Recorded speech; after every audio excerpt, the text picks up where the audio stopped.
Hey team, hope all is well. Wanted to record this video for you because I'm working on a number of initiatives that definitely impacts you and the work that you have going on. And one of the things that is constantly on my mind. A couple of things: our ability to always plan and to document our process and what we're looking to accomplish, and to write out how we're going to do it. And the second thing that's on my mind always is, do we have the right partners on board to help us do that thing that we're planning to do? Between planning and between having the right partners on board, I believe that we will find our way towards the outcome that we're targeting. What I've learned in my experience is the importance of doing both those things. It does not guarantee success because we will fail, we will make mistakes, we will slip up, we will go left when we're supposed to go right. But the beauty of having that plan in place, the beauty of having the right partners in place, is it allows us to figure out how to navigate the next steps forward and how to make adjustments along the way. I'm a firm believer that a group of people that do not have a vision or some sort of guiding document, or what some may call an action plan, a group of people that don't have that, they cast off restraint and discipline. And so the idea of having a plan in place, a date of when we're going to accomplish X within that plan, and the identification of partners is specifically tied to us saying that we have a vision of what we want to accomplish and how we want to accomplish it. But also it's given us reason to be disciplined, to say yes to specific things and to say no to specific things. Our partners that we bring on board, whether they're team members or they are subcontractors or they're investors or they're folks who've been identified to help us execute on our plan, they are part of that process as well, to keep us disciplined and to keep us focused.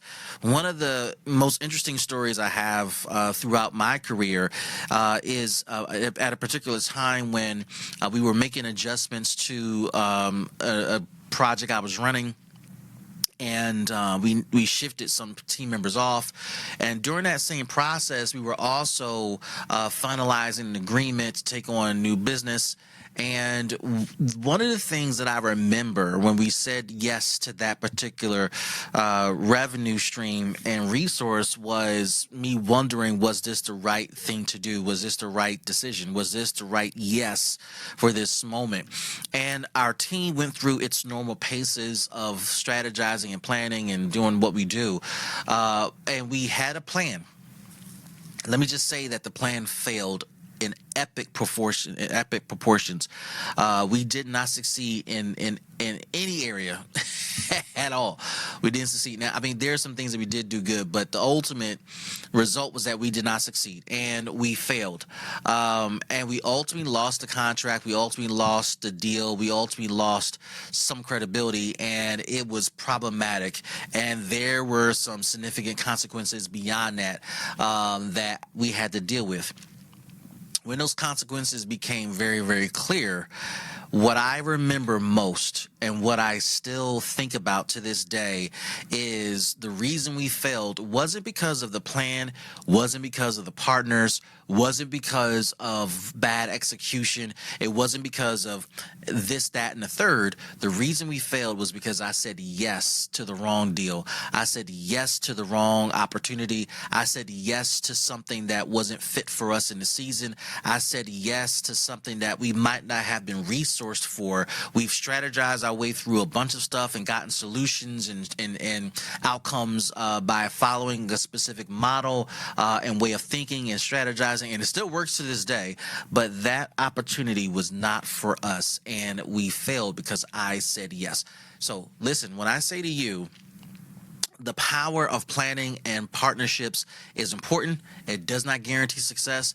It's designed to bring discipline so that we know what to say yes to and what we could say and what we should say and must say no to, right? And even if we're wrong with the yes or the no, the plan highlights how we went wrong, where we went wrong, and how we can get back on track. So whether this video hits you from a ministry standpoint, from a consultative standpoint, from a product standpoint, a service standpoint, or wherever we do business together, you and I, my reminder to you is to think about having the plan in place, having the partners in place, so that you can have the discipline to say yes or no, stand on that decision, let your yes be yes, let your no be no. If you fail, learn fast, make adjustments, and the plan should be adjusted, and your partners should be a part of that process. If you succeed, do more of what works. Do a quick autopsy, figure out what went well, because not everything in a plan is a fit, right? So you may determine that really of the 10 things we did, 7 of them are really essential. The other 3 we can jettison, and let's continue to get better. I hope you find this helpful. And for those of you that are watching this, that's not a part of our team, I purposely published this so that you can have some insight and perspective on what it's like to manage your projects every day, manage your business every day, manage an organization every day, manage a team every day, manage a ministry every day, manage a nonprofit every day. It's constantly about these things center around planning and partnership, so that you have discipline, so that you can have the right yes and the right no to say, to speak, to do when the moment presents itself.